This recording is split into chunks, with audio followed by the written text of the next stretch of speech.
Just a little reminder. Good reminder. All right, we are live. I'm going to post this now in our Discord.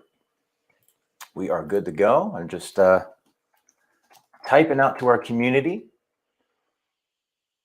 I want to welcome the XETA Capital community to an AMA today with MetaVersus World. I know the MetaVersus World is probably joining as well, the community that is. And we are XETA Capital. We are bridging traditional finance in decentralized finance. I'll get more into that towards the end. Feel free to check out xetacapital.com to learn more while we're chatting away here. And then we'll just answer your questions toward the end. But then we're really looking at what is MetaVersus World, why I believe, even though I'm not a big metaverse person, that I believe this is one of the best metaverses I've personally ever seen, why I think this is game changing, and why I think this is something to potentially really keep your eye on, especially since XETA Capital and MetaVersus are partner projects. We have Murray and Roxana. Hello, welcome guys. Thanks for joining us today. Hi, Matt. How you doing? Good to be here. Thanks for inviting us on. Thank you for having us. Absolutely, guys. Thanks for joining. I know you're in different time zones. We're all three of us in very different time zones. So thanks for joining us.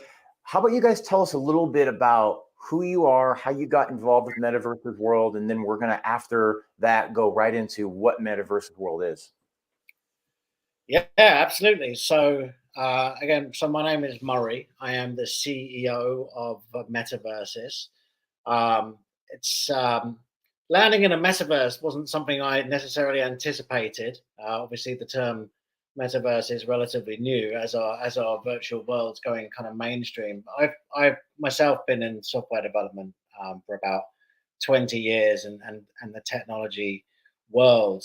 I've worked for startups and corporate companies helping build mobile and digital applications and experiences, starting back at I guess what you'd call the app gold rush back in kind of 2006 to 2010, when there were so many different platforms like Microsoft and BlackBerry, as well as obviously iOS and Android. So helping companies tool up to build these experiences, and then that kind of transformed into digital transformation as teams started to enable themselves inside of organizations.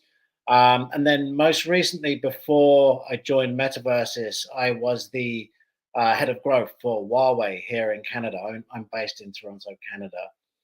So I was helping Huawei grow their app store here in Canada. Been personally involved in crypto and crypto projects since, gosh, trying to think back now, probably about 2015. If I'd have followed the advice I was given and bought 100 Bitcoin back then, I probably wouldn't be sitting here on this AMA chat. But you live and you learn. I've been through a couple of bull cycles and bear cycles, obviously. But now, my experience and my personal interests have kind of merged together. Found myself with the opportunity to join MetaVersus and this fantastic product that we've built. And bring it to the world. So it's a very exciting time here, and we're so excited to get this to the point of alpha release where we're at. So Rox, do you want to say hi? Yeah, I'll say a few words. Hi everyone. I'm Roxana. People know me in this space as the hat, because I always wear a black hat. It's kind of like my personal brand. Very, very happy to be here. I joined the space in 2013. Initially, I was into just Bitcoin and privacy and open source. And then around 2016, I got into the whole altcoin space, so to speak. So I've tried different things. I've built products with public ledgers. I've built products on Solana, Ethereum, advised and built strategy for layer ones. And probably my biggest skill set is being just a technology strategist and a go-to-market with a go-to-market focus. And last year, I built a very nice incubator that was community focused with a cool NFT as access called Launchpool Labs. And then earlier this year, I took over as interim CMO for MetaVersus World. which is a very good project, and we kind of, the whole team at Launchpool fell in love with it. So this is where we are right now. So you guys have really a diverse background. I'm hearing incubation, business, technology. We love the folks at Launchpool, by the way. So if anybody from Launchpool is tuning in, hello. And boy, you guys I know, and this is just two people from the team. I mean, you guys have a very skilled team of architects and developers, and there's nobody, it doesn't seem like you're really lacking anything. I mean, maybe I'm missing something. I'm sure there's always something you're lacking, but you have such a well-talented, well-oiled machine, it seems like. So I think that's one of the reasons why you guys have a product that even in closed alpha looked better than anything that's been out there, I think, for years personally. Yeah, we have. I mean, the team size fluctuates depending on the month and the demands of what we're building. But typically, we're around 20 to 30 full-time employees, and we're dispersed around the globe.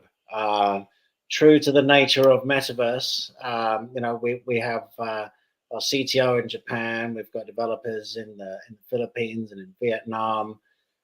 Teams in Spain, in Germany, UK, and obviously myself here in Canada. So we are very well spread. But it also means we're always on. We're in all these different time zones.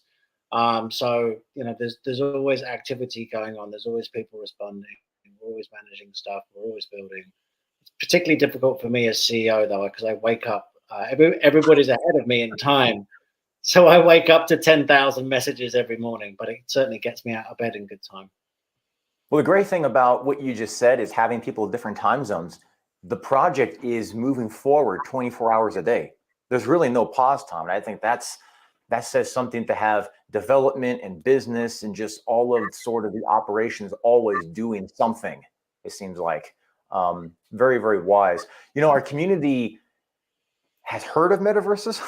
We've discussed metaverses. They know that we are XETA Capital is one of the investors in metaverses.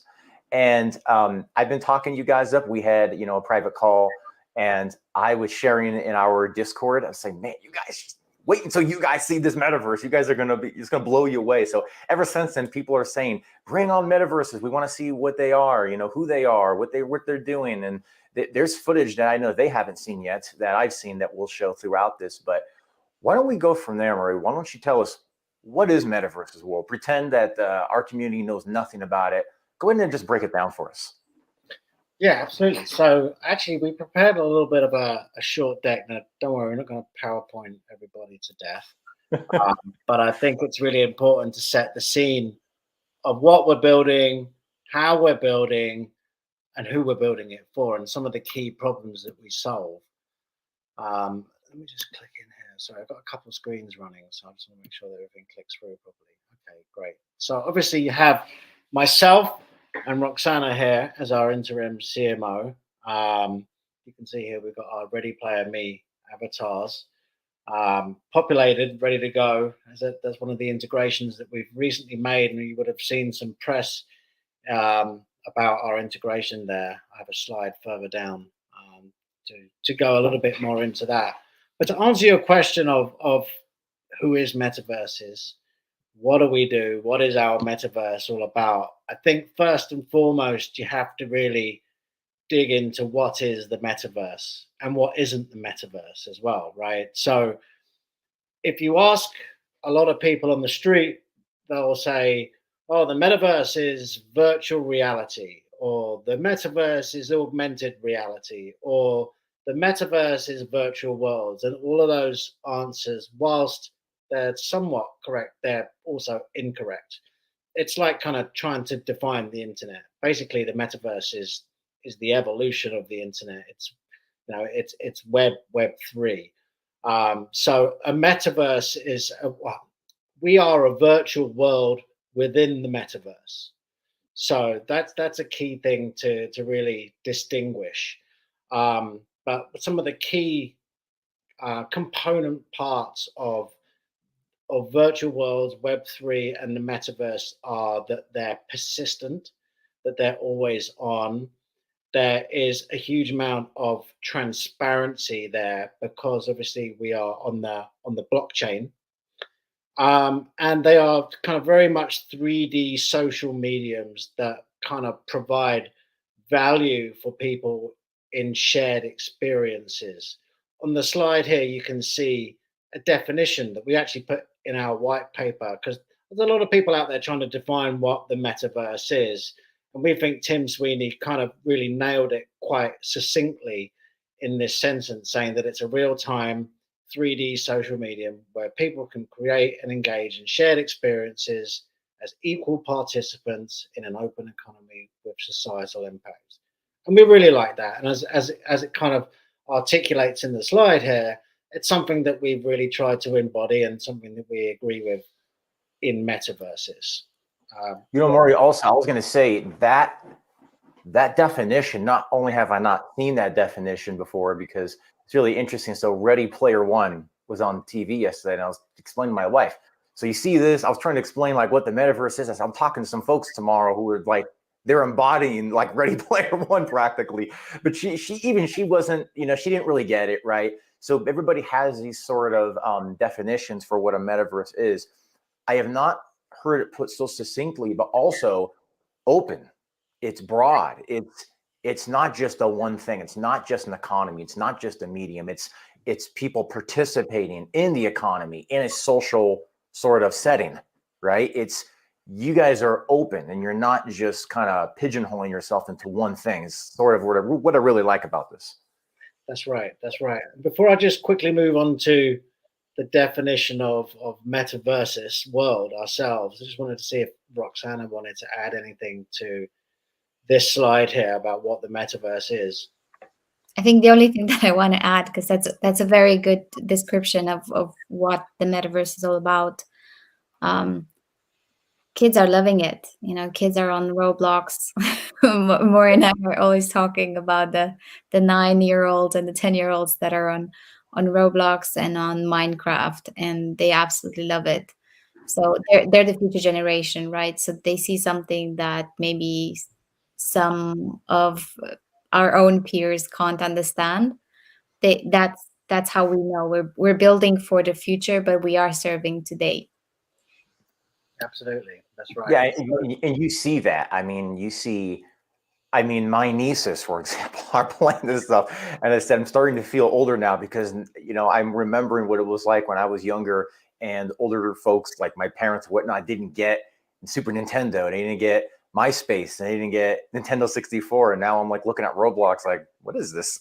So I'm starting to feel that way, but it's something that as you see generations kind of change over time, the metaverse is where a lot of things are going. So I think the fact that you guys have positioned yourself as one of the best ones, I think you really positioned yourself to be something really, really big here. Yeah, it's funny what you said when you're saying that a lot of people are like don't understand what Roblox is or all these different platforms. It feels like we're in 1996 in internet terms, and that's something I kind of talk about a lot with people. Like, when people are saying the internet is a fad, oh, what do you need email for? What's all we're at that point where with cryptocurrency and Web3, and it's really the the digital natives, the younger generations that are really kind of leading the charge here. So it's really interesting to see. And Rox talked about Roblox. I have a 6-year-old and an 8-year-old, and they're saying to me, "Hey, come and join me in my server." I mean, if you see most 30 or 40-year-olds, they haven't got a clue what's going on, and I actually learn a lot from them. They're the best alpha testers. Hey, you know what? And they're honest. They'll tell you if it's amazing or if it sucks. I'll tell you that. Yeah, they don't have a filter. That's for sure. That's right. So just to dive into metaverses. So metaverses is a hyper realistic, interactive, virtual multiverse full of multiple worlds and different levels. So I like to characterize what we do as fusing the worlds of traditional online gaming, so the likes of Tony Hawk skateboarding, Call of Duty, Fortnite, etc., with this emergent world of metaverse, blockchain gaming, as you see in Axie Infinity, Second Life, Sandbox, Decentraland, etc. But as the slide says here, and I've taken a lot of these slides from our standard pitch deck and kind of adapted them for the purposes of this live stream that we have here. But we're more than that. We're more than just a virtual world. So we see ourselves as a tech company that helps transition brands from Web 2 into Web 3, delivering premium experiences for them, for their community, for their audiences, for our community, creating these combined experiences, activations, and kind of worlds of commerce, if you like, nations, for our community to come and really engage with a whole bunch of kind of different levels and layers of complexity, ranging from events to NFTs, access passes, citizenships, stores, that type of thing. So, the big thing for us is we've seen in the kind of current bear market that we have, if you build it, people typically probably won't come as much as they would have done in the past. And Web3 is a big topic at the moment for a lot of brands trying to experiment in the metaverse, in the Web3 ecosystem. So acting as a premium partner for these brands to deliver experiences in hyper reality. And as you can see from the video that you're playing here, that we're delivering this in Unreal Engine 5. So the graphics are best in class. Very unreal. Yeah, very unreal. So comparatively to what you've seen in Sandbox and Decentraland, where it's pixelated by design in these platforms. A lot of people knock them because of that, but it's to do with the ability for anybody on any device to be able to play these games.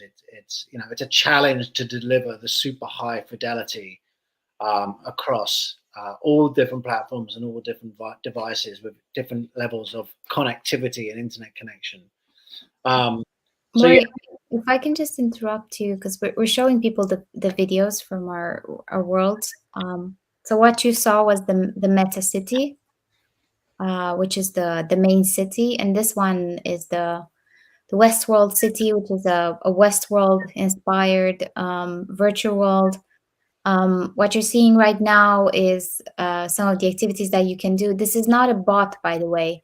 This is actually a real person playing using a privacy shield, which we have integrated, which makes you look like a bot when you want to hide your identity or want to, have increased privacy when you're playing the games and engaging in the activities.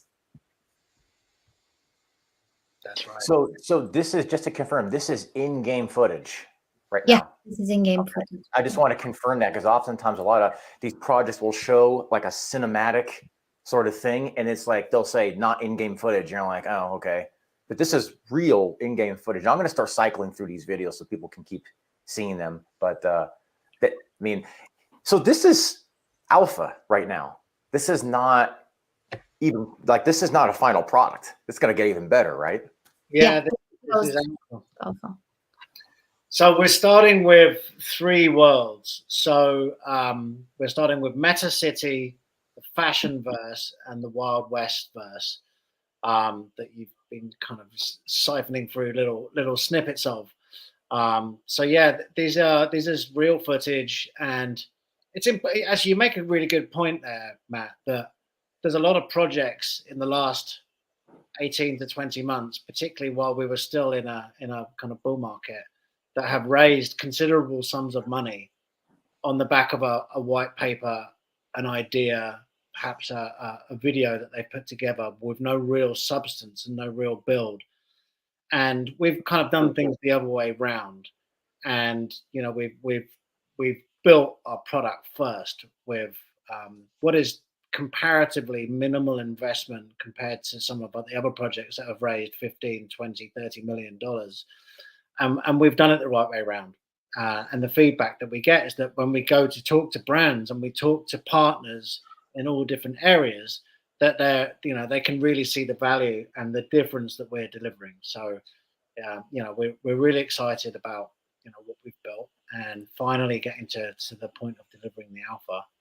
It's it's exciting times. I saw this and I said, oh wow, this looks great. And then you're like, yeah, this is an alpha. I said, it's an alpha? This is not even finished yet. So I thought, wow, you guys look better in alpha than most projects look that have been out for months, years, right? And I just thought, man, I mean, you guys really take the word unreal and you put it into the game. You're quite embodying in that word. So I can't believe it's going to get any better than this. I mean, this looks like, and I know there's been some like comparisons, not, pigeonhole you into a specific like franchise, but like a Grand Theft Auto kind of open world, sort of game.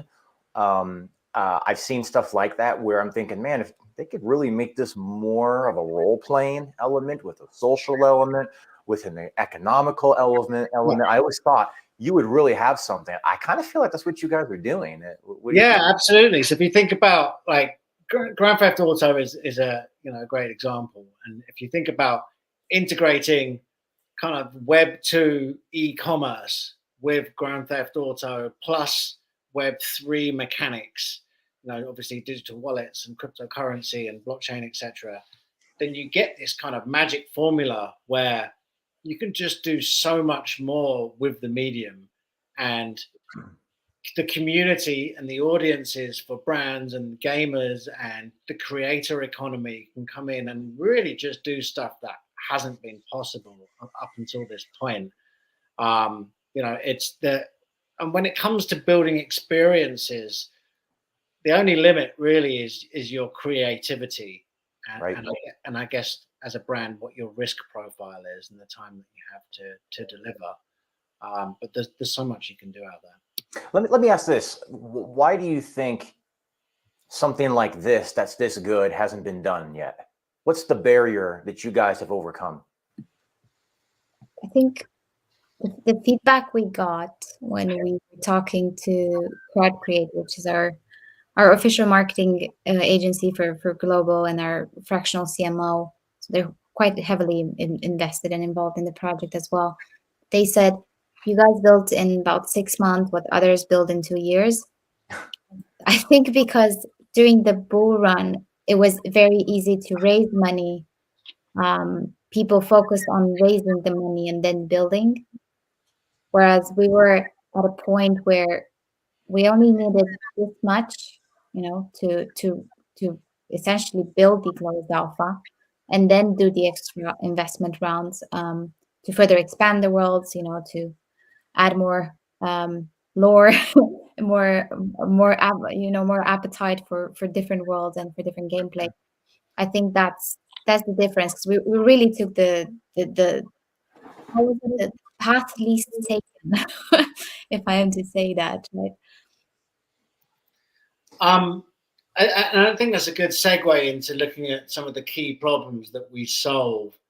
It's all well and good building a gaming style metaverse where people can come in and have fun. But I really think that to get to the point of mass adoption and onboarding brands and creating big experiences that are on their way to replacing Web 2, you gotta look at helping the brands and those communities. So there's 3 key problems that we kind of highlighted when we were looking at the market. And the first one is that the current metaverse worlds don't deliver for brands and consumers. Now, that's not to knock these experiences. They've been pioneering. They are pixelated and cartoonish by design.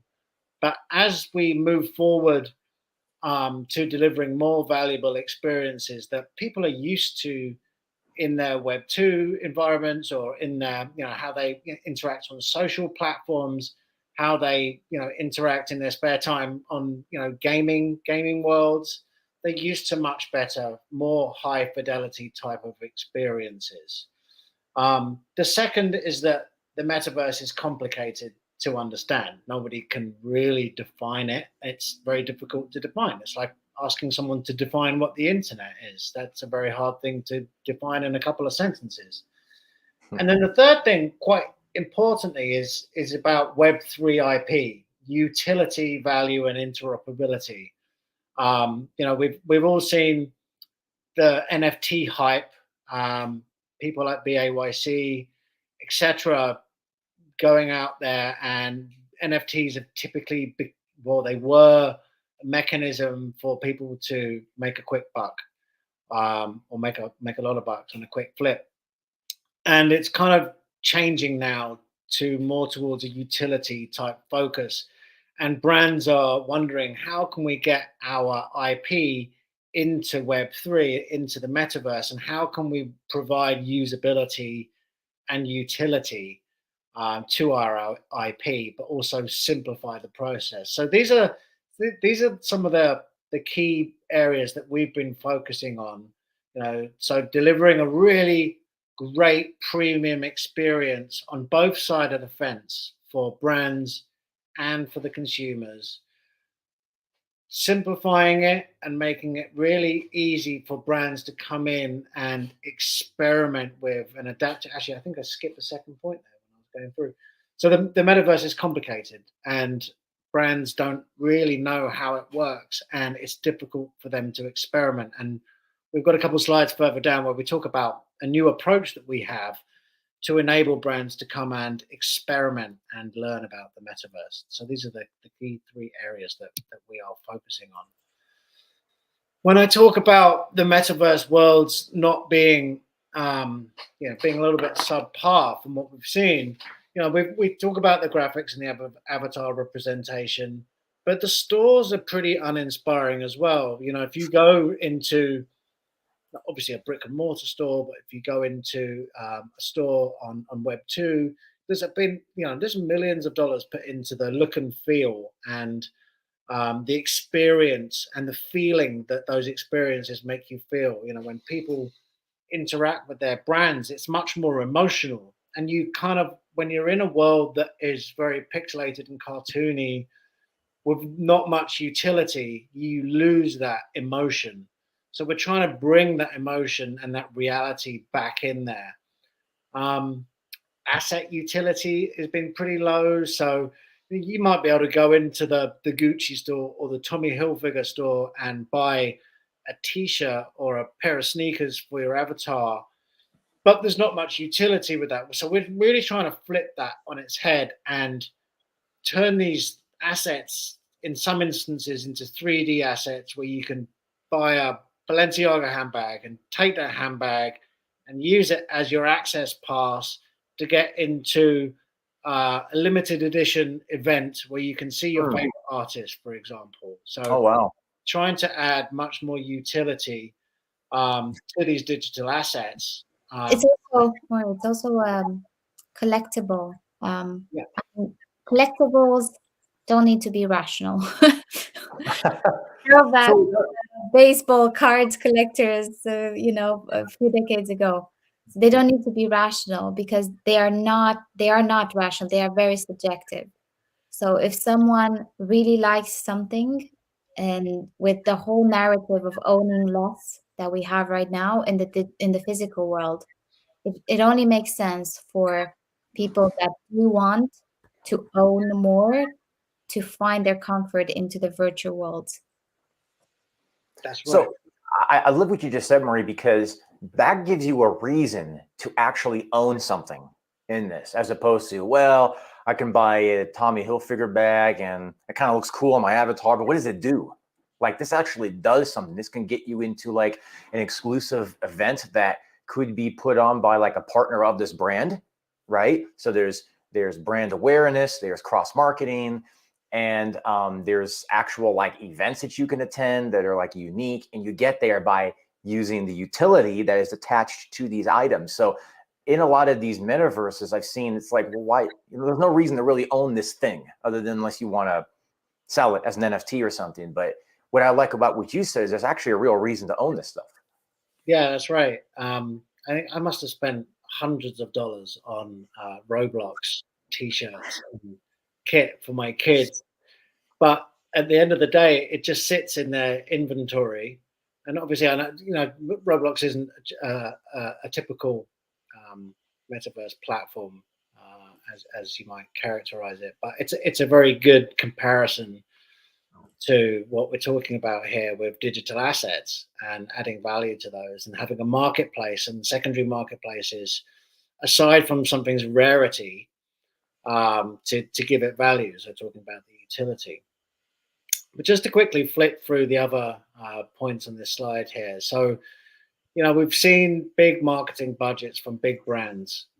I think Tommy Hilfiger was the latest one, but there's obviously Gucci and all those other big names that have come in. And there's really low engagement after the initial hype. Sorry, Roxana, go ahead. Tiffany & Co. was the reason with the CryptoPunks.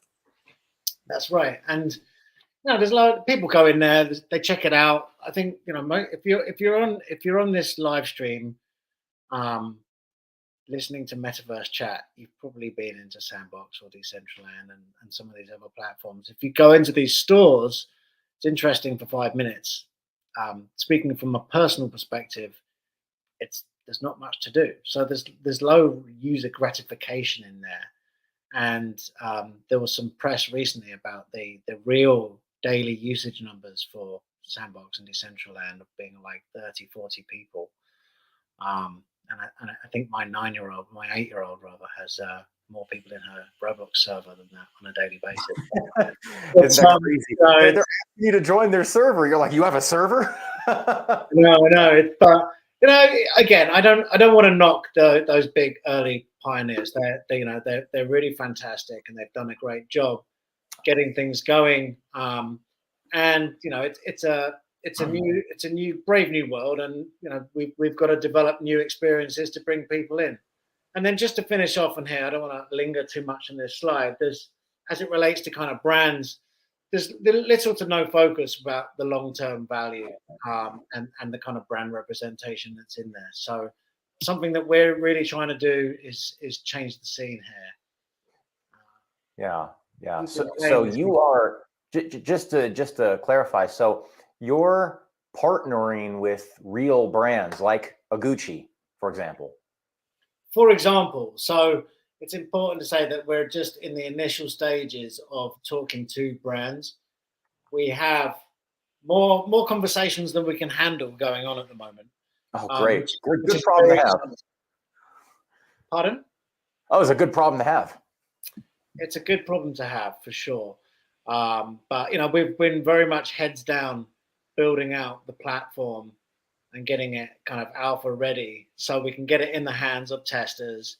And then whilst we're taking the feedback from the alpha testers and then implementing that into our next release, we'll be delivering some experiences for some brands in there. I have a slide later on about a couple of brands that we're working with already.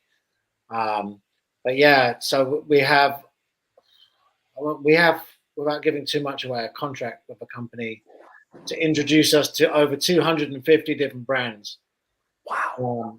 And every time we speak to somebody brand related, the feedback that we get is phenomenal. Not just about what you can see on this slide here with the hyper realism, photorealistic environments, but about the focus that we are applying to simplify for brands to help them come and test the water.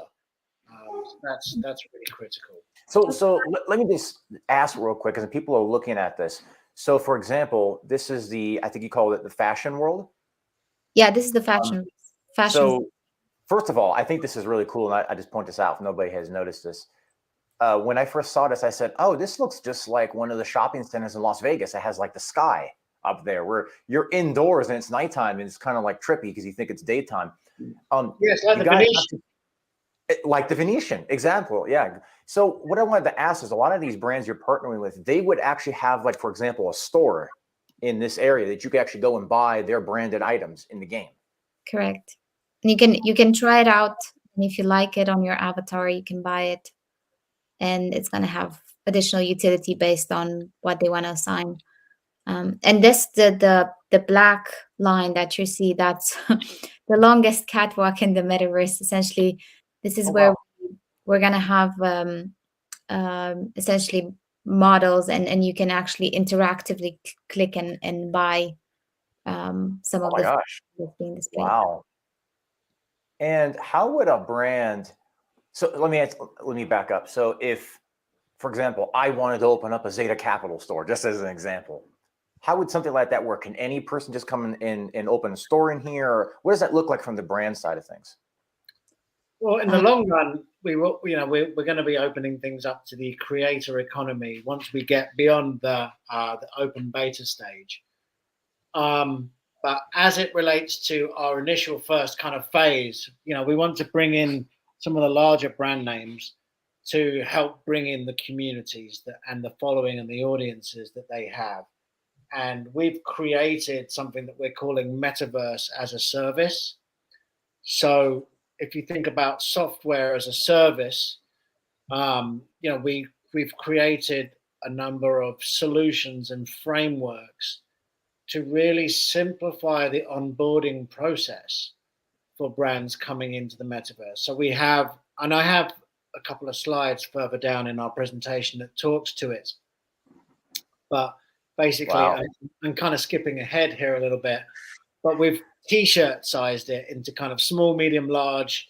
As it relates specifically to the fashion verse, for example, you can get a small store that has this list of functionality, medium with this, and then you've got the premium, which is somewhat unlimited, which has the ability to leverage our marketplace, which is optimized for brands as much as it is for consumers as well. So I hope you guys are seeing why I'm saying I'm not even like a big metaverse person, but even I know this is better than anything out there. And I think you guys are starting to just get a little bit of a sliver as to why that's the case. Yeah, we also have a few videos to play at the end, some kind of sneak peeks that I don't think you've even seen, Matthew, as well. Oh, I'm looking forward to it. Yeah. Brox, do you want to say anything on this slide, or should I just skip through? I need my glasses. Getting I know old. the feeling. Yeah. So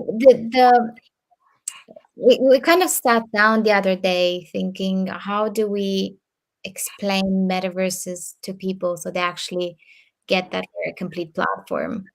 And to just nail it down, we've built for brands and their digital consumers, which is fairly different from other projects. Because I know everyone asks us about the competitors.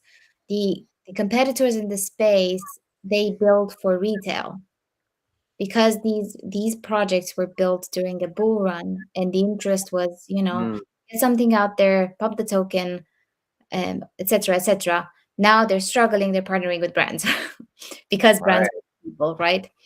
So we just thought, why would we focus on retail when we obviously there's a B2C component, right? We do have a community. We'll give them opportunities to name streets in the metaverse, in our meta city, to if they win the opportunity to name a park, name a statue. That's something really cool that we can do for them even now. But the main core point is, we want to help brands because they are struggling. They're spending money. Advertising budgets are massively spent on Facebook and Google ads. They don't necessarily convert. Your target audience, kind of slips away. You're hoping to reach them. You never know if these people are real. But we bring them into a space where you have loyalty programs, which means I can just take my most loyal customers and consumers and loyalize them even further.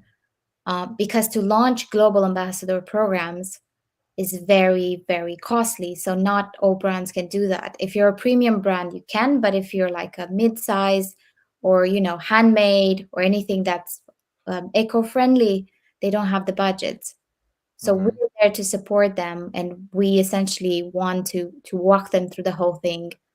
And they get all the perks and all the benefits of a virtual environment, essentially using it, and it's like Lego, right? Like modules that you build together, and then that becomes a whole new entity in itself.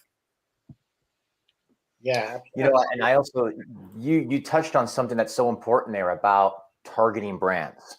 If you think about like a shopping center, yeah, you might go there and hang out with your friends, but you're going there primarily to buy something from a company that has a brand. So it's interesting that you said it's kind of like a lot of DeFi projects that came out and didn't really have like a lot of utility during a bull run. Right now, it's kind of like, oh, how do we build this thing in bear market?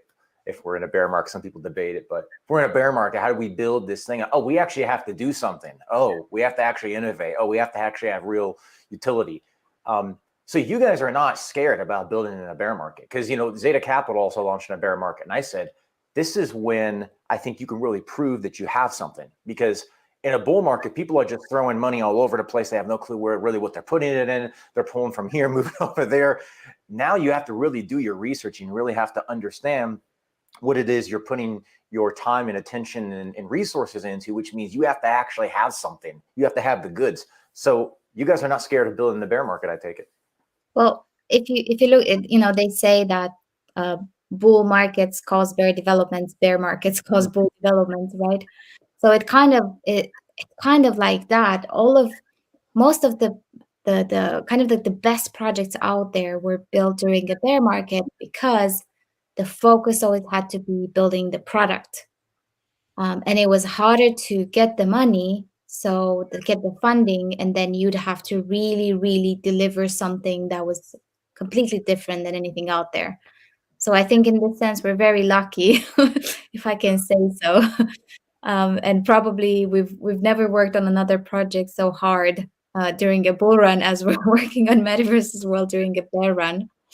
And we're very, very happy to bring this to the space. And I think just to wrap up the whole brand thing, it's amazing what you can do once you have an NFT collection that's on a public blockchain. You can pull out all the wallets, and you can retarget those wallets with NFT drops.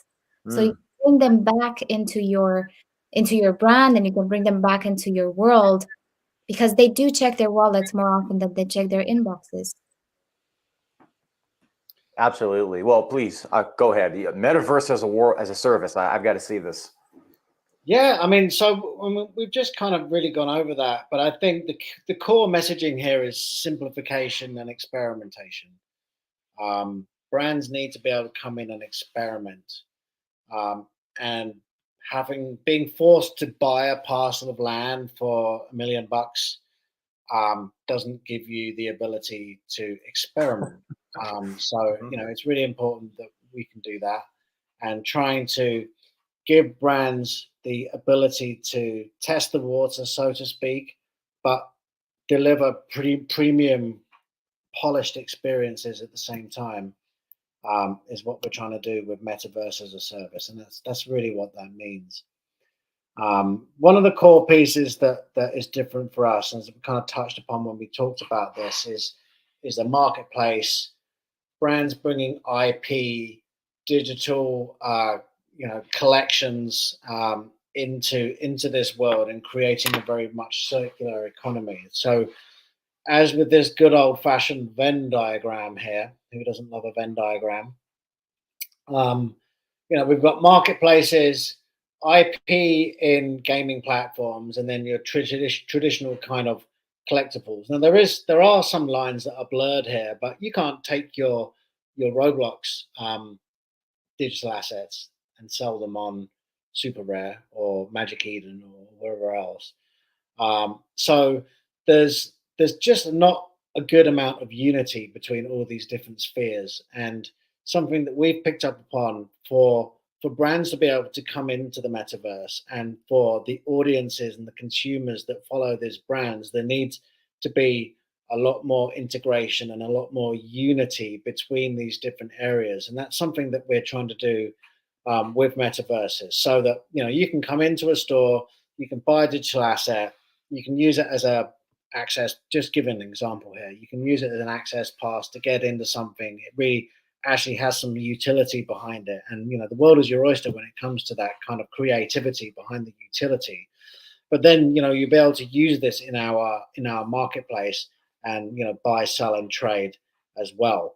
And then that even kind of extends into secondary marketplaces, as we work with other other different partners. So this enables the brands to be able to come in and create different collections and have a lot more openness to the world of Web3 and Metaverse as it relates to their IP for their community. So how do you see these brands, or do you see any kind of cross-pollination with these brands as they come into MetaVersus World? I mean, is there any chance you think that they'll kind of combine forces to have utility, kind of a co-op sort of situation? Yeah, I mean, absolutely. I think we're already seeing a bunch of collaborations out there at the moment. I saw Bugatti did a collaboration with BAYC. I can't think of any of the more prominent ones off the top of my head, but there's definitely a lot of. There have been a few.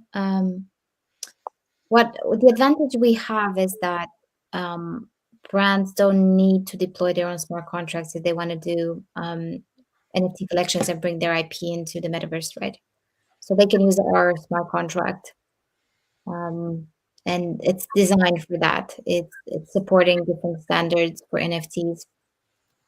And brands, they'll have a dashboard. We're actually working on designing this brand dashboard into the marketplace, where they can actually customize their NFT mint. Kind of set a certain amount of collections, have these stats and the data that they need, whitelist wallets if they want to. So I think it's very interesting because they can. It's not hard to set up a wallet nowadays, right? The hardest part is, how do I pay for it? So that means that's where we need the support of MoonPay and different payment integrators. If if you want to pay with debit card, credit card. If you're crypto native, then obviously it's fairly simple for you. Just connect your MetaMask and you pay, and then you get the NFT. And for brands, they do want, I think more than anything, they want the exposure and awareness, which is a different form of marketing and advertising for them. And because it's so new and it's like uncharted territory for now. Imagine if we're on a map, on a gaming map, and the brands are just slowly, one by one advancing and discovering the map, right? That's where they are right now. That gives them amazing opportunities to just put their brand on the map and say, we're at the forefront.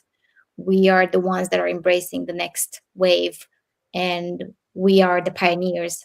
And to give that much power to a brand that essentially has to go with the trends, right? To tell them you can pioneer, you don't have to go with the trend. You're not in competition anymore with this other brand that does another handbag, or this other brand that creates furniture. You can pioneer this, and you're in full control, and we're here to support you, and we have very cheap options if you can't afford a full price. That's massive for them from a B2B perspective. Oh, go ahead, please. I was just going to say that, like, I think everything that Roxana said there actually translates perfectly kind of into this slide, where, and again, into that whole point of Web3 is very different in the sense that if you think about Web2 and the kind of digital advertising models that are out there, where data is the oil, the consumer is the product, you're getting hammered with algorithms, Facebook ads, Google ads. It's invasive for the community. People are kind of fed up of that. And it's getting more and more difficult for brands to get noticed. And now the community, the users, the citizens of Web3, they have much more control over whether they can give away their data. I think on Brave browser, for example, you can make money by giving away your data, and you can choose where you want to do that. So there's a whole bunch of new different types of mechanics that work their way into the metaverse and into Web3 here. And I think that consumers and brands, they really want something new. So it's really interesting the way that things are going, and we're trying to incorporate that as far as possible. But obviously we're a virtual world, so we can't do everything. We don't want to boil the ocean, so to say. But what we are doing is trying to take these different technical components and Web3 philosophies and apply them as far as possible into our worlds so that they deliver value and they make sense and there's utility behind it. So, when you come in and you are doing a bit of virtual shopping in the metaverse, there's sophisticated kind of gamification behind that. So when a brand comes in and creates a store, they could have a treasure hunt, an Easter egg hunt. You could have some kind of customization competition or whatever it might be. So you're not just coming and browsing 2D assets to add into your digital wallet, for example. I've talked a little bit about creating more utility by moving 2D assets into 3D. We're actually working with a motorbike company that does NFTs for their motorbike, which is one part of what they do, but actually making these rideable in the metaverse. Adding that to the photorealistic environments, and then you can really create a digital twin of yourself in metaverses in conjunction with the marketplace, and also having low risk and high reward through these flexible business models is really important. If you can make it so that it costs less for a brand to come in, you're going to get more brands coming in and trying. And if they're doing it with the caliber of the premium look and feel experiences that we're doing, we're going to get a much more populated space. Right. If you don't mind, I'd like to just throw some questions your way as we go along. Some folks are asking. Somebody would like to know: what consoles will this be on? Will it be current gaming consoles? Is there going to be a VR component to it, or what would that look like? It's not going to be VR, at least in the foreseeable future.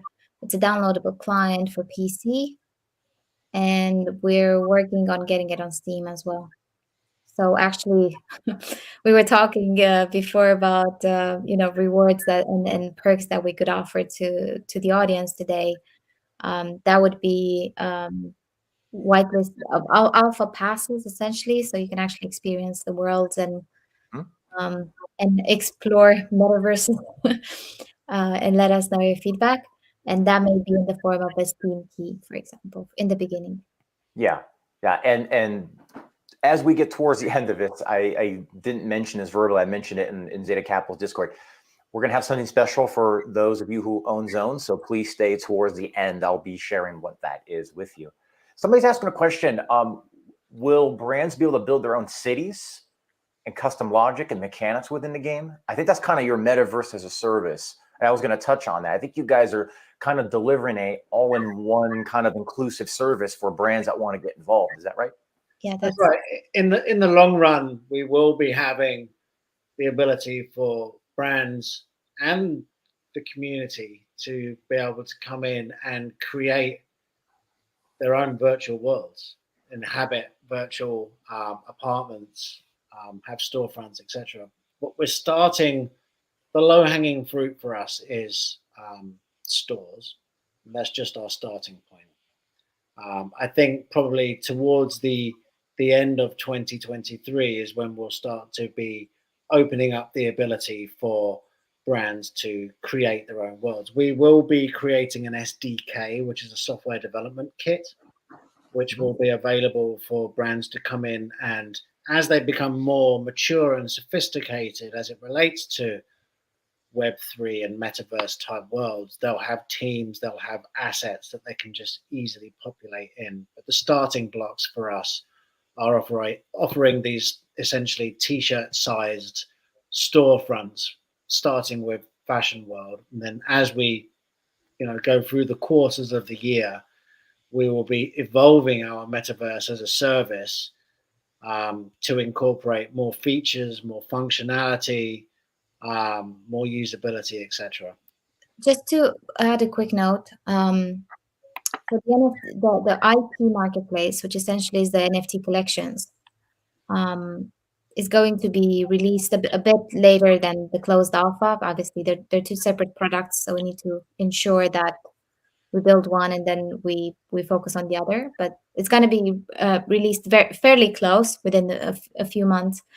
And it's not just established brands; it's also personal brands such as creators, artists that can actually create their first. Bring their IP into Web3 and create their first NFT collections. I see. And share them with the world. And it's topped up at 100 NFTs per collection. I just want to do, Matt, how long do we have scheduled today? Because I want to make sure we're not boring people to death with a PowerPoint presentation here. Well, I'll tell you what, since it's recorded, I'd say let's just go on and people will be able to later skip through. Okay. I mean, I don't want to labor these slides too much because, essentially, we're all about creating fun. I will ask this question really quick. So just so people are aware, right now, MetaVersus World is not anybody can just go and play this right now. This is not open for the public to just go and start testing. Is that right? That's right. So it's closed alpha right now. So next week we're launching our closed alpha. Gotcha. And that has a limited number of testers, if you like, that we have invited from the public community, from our partners and stakeholders and investors, influencers, etc., to come in and sample the product, test it out for us with some instruction, so that we can take that feedback and make it better. Okay, perfect. We just wanted to plant that in people's minds as we progress on that this is currently closed. We might have something for you if you stay towards the end. Excellent. So just to kind of go a bit more into the product. So in MetaVersus World, you can create your own app. We have our own character creator, custom avatar engine, where you can come in and use Unreal Engine 5 to create an avatar of yourself that is entirely lifelike. Then as you can see on the screen here, we have a whole, like if you go into Ready Player Me or most of the other avatar creator engines, there's at most maybe 20 different selections that you can have for a hairstyle or for the type of stubble that you have, or body shape or whatever that might be. But with Unreal Engine 5, it's so much more layered and so much more detailed. You can adjust the length of your stubble, you can change your weight, you can change your facial structure. There's just too many different areas to go through. So eyes, mouth, nose, ears, chin, eyelashes, etc. It's so detailed, and we really want to enable people to be able to express themselves how they want to be, or even have a digital twin of themselves. We've already mentioned we did the integration with Ready Player Me. That's gone extremely well. So if you have a Ready Player Me avatar, you can import your avatar into MetaVersus World and play with the avatar in there. We did a bunch of press releases with them recently on Cointelegraph, Yahoo News, Yahoo Finance, Bazinga, a bunch of other publications recently. And we're also pleased to say that we're going to be doing a panel chat at Decentral in Miami at the end of November with these guys, along with our fractional CMO marketing partner, which is CrowdCreate. So we're going to be chatting about all things metaverse at Decentral. There'll be videos of that coming out, and if anybody's going there, please do tune in for that. Yeah, maybe worth sharing just a few conferences that we're gonna be present as. We're in Japan at Honeycon. We are going to have a booth with our Philippines marketing team at Web3 Festival, the one organized by YGG. We're going to be at Istanbul Blockchain Week with our Turkish marketing team, Crypto Turkey. So come find the hat. And we're going to talk about living in the matrix. And we'll be at Decentral as well for this year, with a few more conferences planned for next year. Let me ask this real quick. We're touching on a lot of stuff here, and it's a lot to take in. But let me ask this question, kind of just boil down what some people are thinking. How would you say this is different than other metaverses out there? If you had to kind of just 80-20 it, these are the main things. This is what we're doing. This is what they're not doing. A lot of the popular ones out there, I won't mention, people know who they are. Yeah. How are you guys different? There's actually stuff to do that you want to do. Imagine that. Yeah. In a metaverse, imagine that. Yeah. So I think what we've tried to do is understand different player types. So we have, we're starting off with these 3 initial worlds that we talked about: the Fashionverse, the Meta City, and the Wild West. So there you already have a wide range of variety. And then inside each of these different worlds, there are a number of different activities to do. So in the Wild West, you can go to the shooting range, you can ride horses, Nice. fishing. In Meta City, you can race cars, you can ride a skateboard in the skate park, and in all of these different areas and various pieces of the levels, as it suggests in the name metaverses, there is the ability to compete and be rewarded for your participation, from time spent in the world to your standing in leaderboards, for example, as well. And then once you layer in the commerce aspect that you have for primarily Fashionverse to start with, but we will also be doing different brand activations and hosting events. And we've even toyed with the idea of partnering with companies to do mocap, motion capture. So there's nothing to stop you from putting a DJ at Pasha in a motion capture suit and doing live stream or pre-recorded events that are in our nightclub in metaverses. And maybe you have to buy some kind of NFT as an access pass to get in. It's so to answer to get back to the point of your question, what's different and what's unique about us is that, as I just outlined, there's a whole bunch of different component pieces that I feel that are available in fragmented areas of different metaverse worlds and different Web 2 experiences and different social platforms that we're kind of combining into one area to create a very compelling experience for both creators and the community.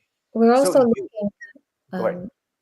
looking at successful gameplay and then successful gameplay that died. So example, successful gameplay, Candy Crush. Yeah, that's a fairly simple game that's very interoperable, has SDKs, anyone can integrate it, customize it, and put it in their app store.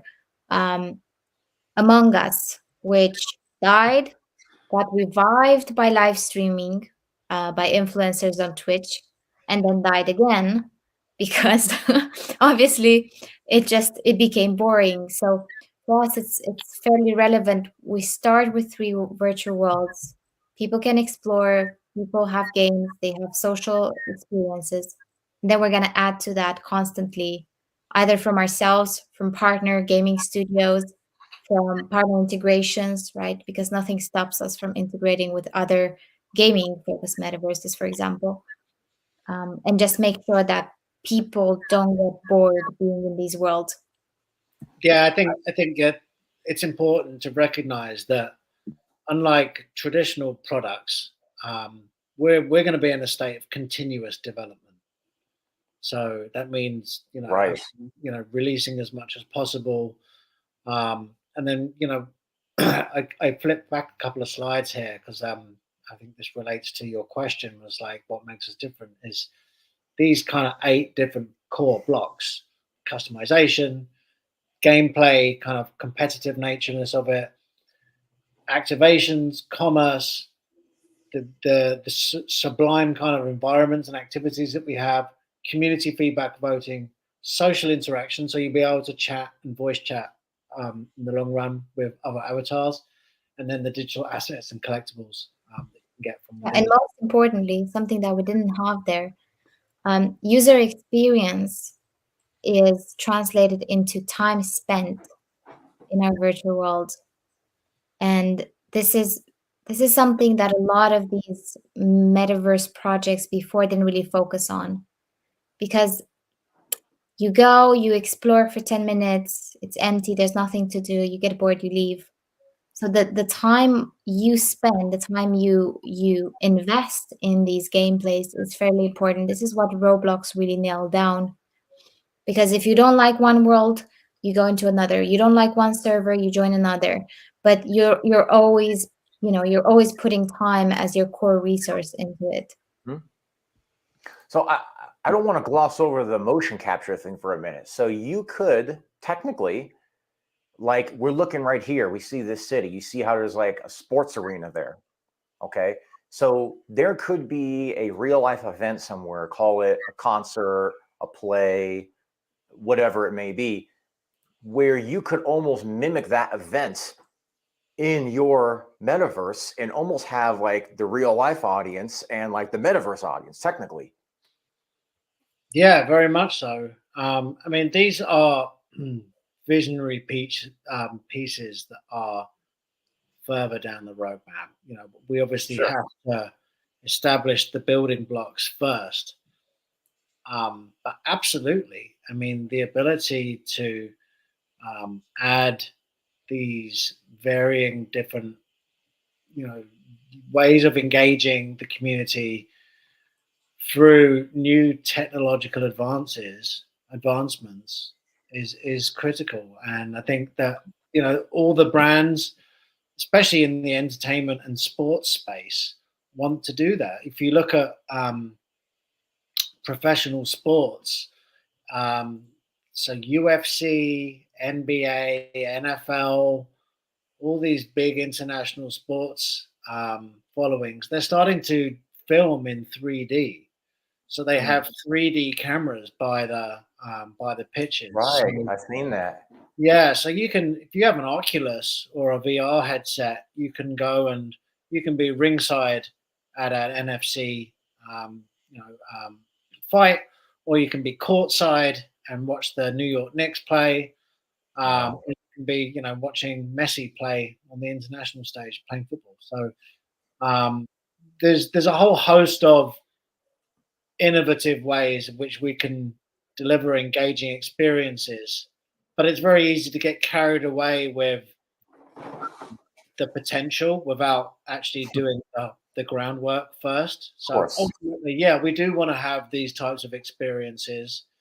We're not there yet, but we're positioning ourselves to be able to do so in the coming years.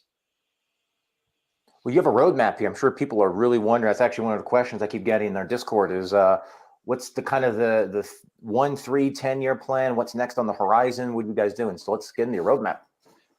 Yeah, so obviously right now we're barreling into Q4 right now. So we're just about to next week go ahead with this closed alpha launch, which will be shortly followed by our marketplace. We're closing out our rounds. We're adding in all the kind of staking and access pools that we need to make the experience cohesive and holistic.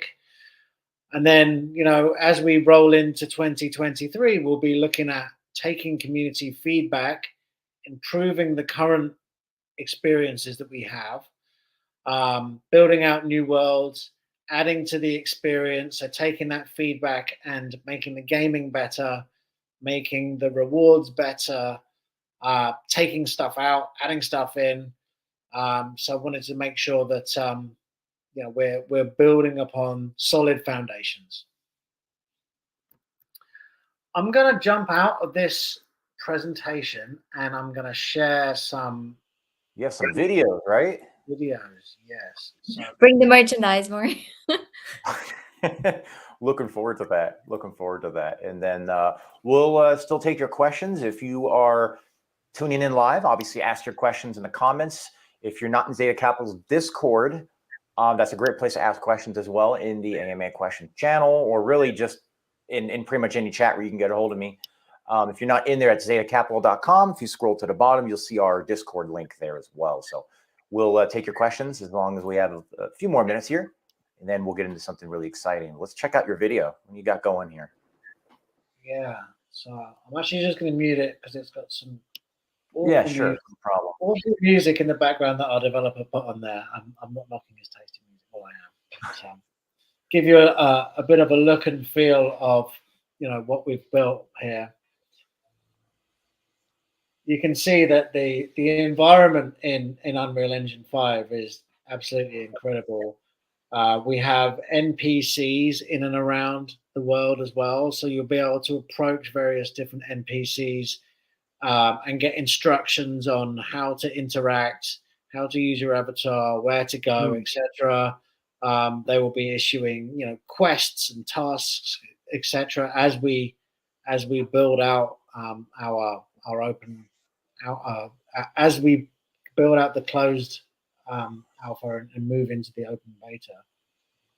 Wow. This is our city hall that you can see right here. So this is where we actually have a MetaVersus workspace. So you might see some NPCs of Roxana and myself sitting at our desks working.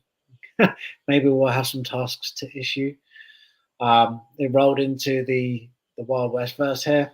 I think he's going to. I've only just got this video demo through today. So. Oh wow! So you just teleport right to the different worlds. Correct. That's right. So you can teleport to different worlds through the larger gates. So at the moment, it's important to understand that we're still stitching together. The team, we actually migrated from Unreal Engine 4.2 to Unreal Engine 5 over the past month or so, and they're still going through the process of migrating the old build to the new one. So some of the assets, like the teleportation gates, like you can see right now, that they're not in there, but they were in the last build, and they will be in there when we release the alpha version.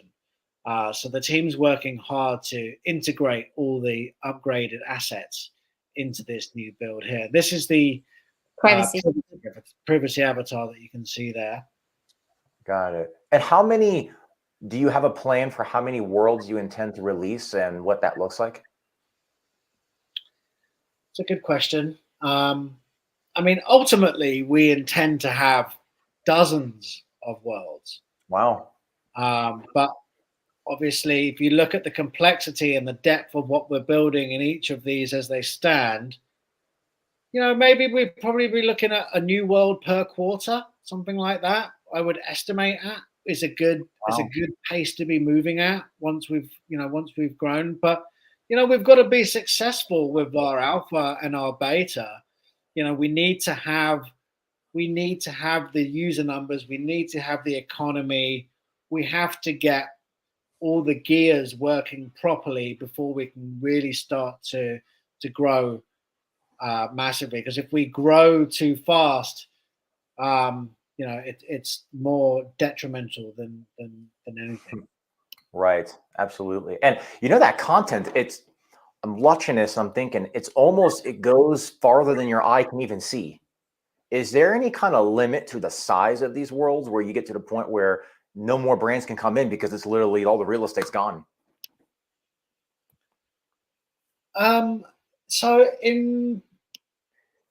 Yeah, that's a good question. I mean, it's all about the way you design your system design. Ultimately, it's infinite. We can create as much or as little as possible. But if you think about it from a user experience, you don't want an infinite mall, and it's not good for attracting brands. If you don't want to you'd never be able to discover certain stores. And there's going to be a certain amount of churn as brands evolve, as the spaces evolve. So I think we want to limit it somewhat. And I think that's a conversation we haven't necessarily had internally about how many. We talked about cycles. So we talked about potentially a brand coming in, getting a basic metaverse as a service package, and then after 6 months, for example, they want to increase and have more that's not covered in the package, and then they migrate to the intermediate, or if they have the funds, they go to a fully bespoke, so they get their own virtual world. That's something that we discussed about. And Right. but in terms of revenue projections, it's fairly difficult at this point. We actually need to go to that process to reflect in our revenue model. So we go from a projection to an actual, data-based estimation, guesstimation.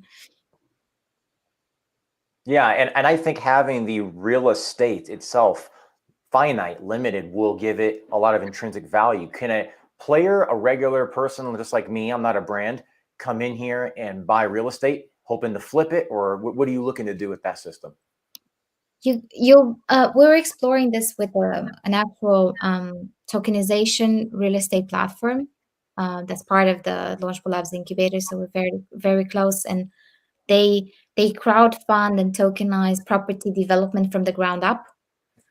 So they have a lot of experience. The way we're going to start working together potentially next year would be just having furniture packages that typically real estate companies offer to people buying the flats, right? So that could be an option. There's been a few NFT projects that look at actually having each unit as an NFT. So I've been studying that space quite a lot and putting money into it without being successful. But we can look at it. There's a lot of opportunities. If you go behind the Meta City Hall, there are buildings. So essentially, those are units. That's real estate that's already built. So we could have, for example, representation from real world real estate companies that develop real estate property and they want a replication of that into the metaverse. We can start with that, and then further down the line, depending how regulations work out, because that's having an NFT that reflects a real world asset is a bit of a tricky question legally. So we're trying to explore that. Sure, absolutely. I think one of the things that we are looking to try and do that's pretty easy to fix is that kind of term digital, and I'm not a fan of the word per se, but like mixing the physical and the digital together. So if you were to go in and buy a t-shirt from Hollister, and you click it, you click out your avatar, but then you have the option for it to take you to the Web2 site. It can take you straight there and you could buy it. Or there's the ability for brands to be able to, if somebody spends 20, 30, 50, $100 on a digital asset, they would have the option to be able to send that person a real world item, whether it's the same t-shirt or the same pair of sneakers in the post, or whether it's some other different mechanism. But there are different ways in which you can kind of merge the two together, so that if that does align with what a brand wants to do, then there are means and mechanisms to do that. They are kind of a bit of a workaround at the moment, but we're all trying to figure it out. So technically, let's just say Xeta Capital wants to open a store, a merchandise store or something, and you buy a shirt, and we're like, yeah, when you buy this shirt, we'll actually ship you the real shirt. That's something that could be possible. Yeah, I mean that's something that's easily possible. Very interesting. Very interesting. You're going to have brands. This is going to be a whole shopping experience. This is like almost like Amazon in a way in the metaverse. I mean, if a brand saw this and took advantage and said, hey, this is not just a metaverse, this is an experience with our brand, right? They could sell their merchandise, and this could almost be like an online shopping experience in addition to a metaverse. Absolutely. You hit the nail on the head. That's right. Wow. Wow. So I think you've shared, actually, the other videos that I had lined up, you've kind of been sharing as we've been chatting. So in terms of content that I had right now, that's all the content I had to share. I think that we had an hour and a half schedule, so we're running up on time. I just wanted to see if there's any other questions that you had coming through from the community there, Matt. Yeah, I'm looking around. Let's see. So somebody's asking, you look at like a Decentraland, you look at what their like average daily users are. you start talking about bringing brands in and potentially like a motion capture type of situation. That's obviously a lot of marketing and a lot of things like that. I guess, without giving away too much, because I know you can't, marketing wise, and this may even be a Roxana question, like what does that look like? Because how do you attract these brands and these events and these artists and all this stuff to your metaverse as opposed to somebody else that's been around for a long time?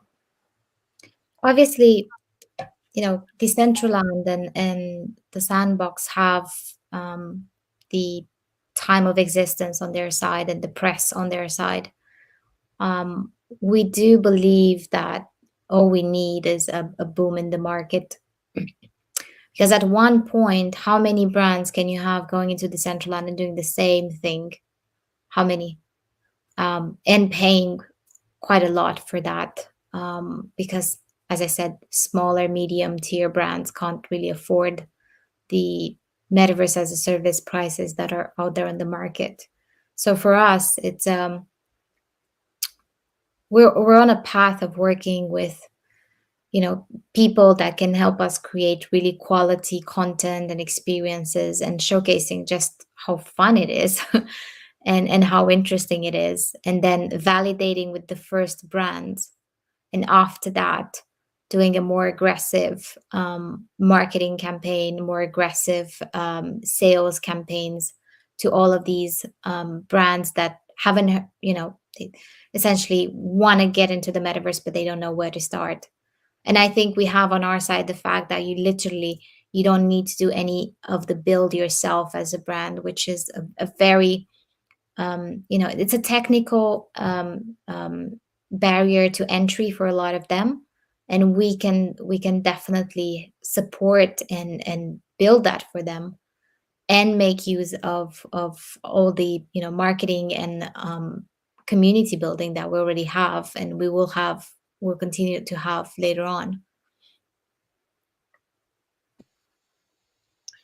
I see you're on the site there, Matt. We're actually launching a new site in the coming weeks, so watch out. I had myself muted there for a moment. Yeah, this is MetaVersus.world. Please check out their website. We're looking at a little bit of a VR or sort of motion capture there. I mean, but Roxana, to your point, I think what will be the game changer, no pun intended, is your guys' differentiating factors.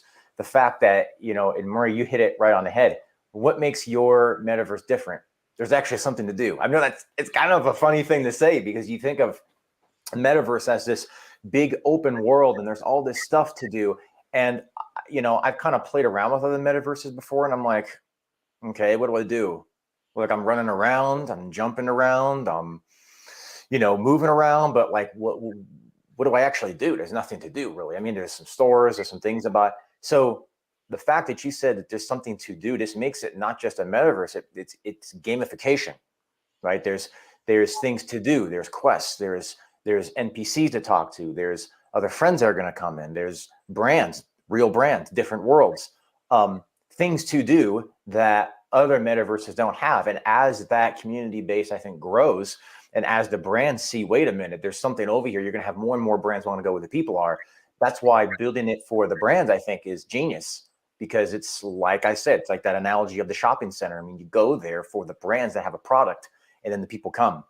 Some might go and hang out, but ultimately it's what is there. And as the brands see the people here, the brands come, and then more, right. And then all of a sudden you get the motion cap. It grows from there. So in my opinion, if I was to answer, I would say also, to add on to what you said, is the differentiating factors of all the things that you're doing that are different, that there's actually a gamification element to this. And you mentioned gamification.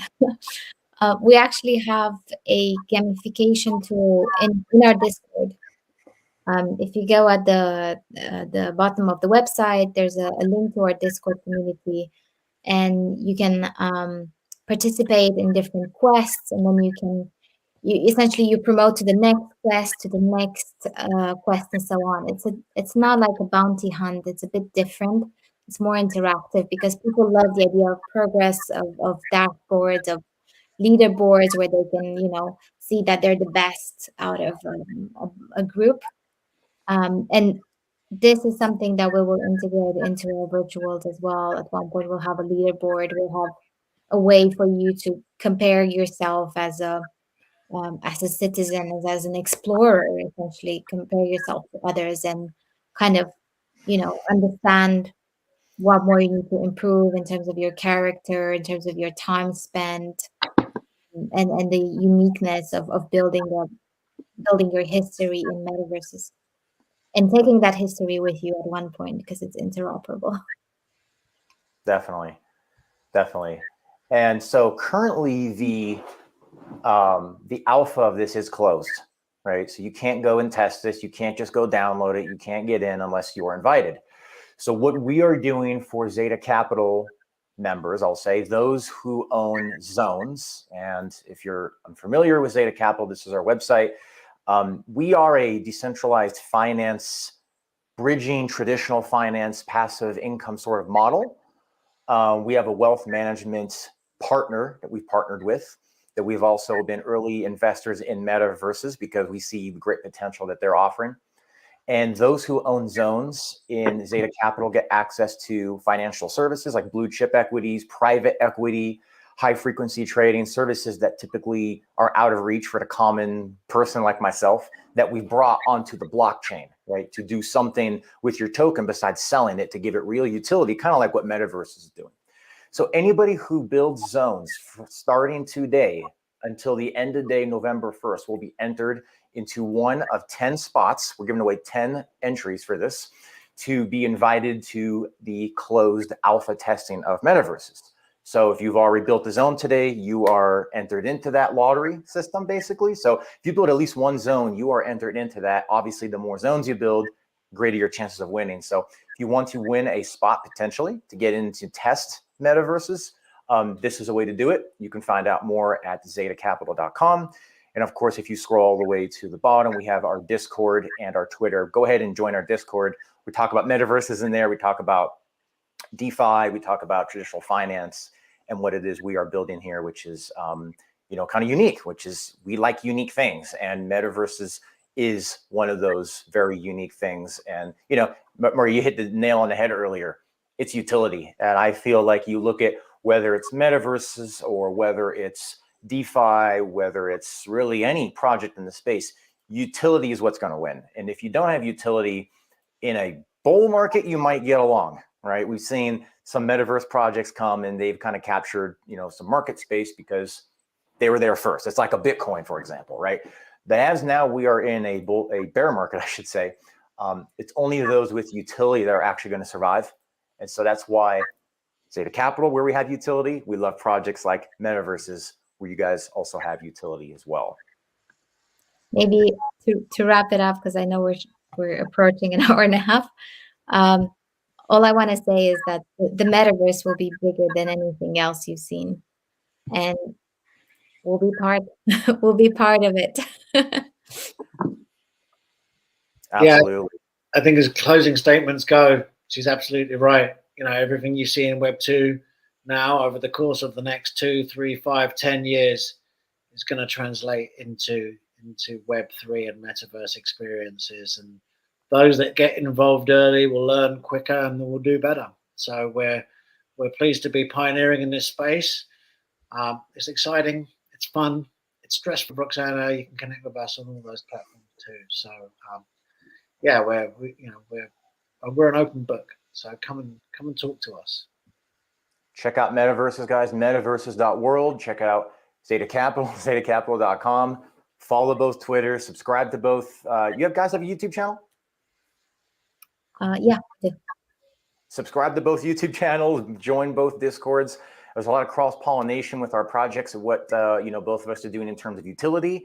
And we will be having more videos like this in the coming days and weeks, I'm sure, as you guys are rolling more out. Again, if you want to win one of 10 spots to be invited into the closed alpha testing for MetaVersus, building zones starting today until November 1st, end of day, you will be automatically entered and we will announce the wallets that win those spots. So thanks again, guys, for tuning. Take care and go check out both projects. Talk to you soon. Bye-bye. Bye.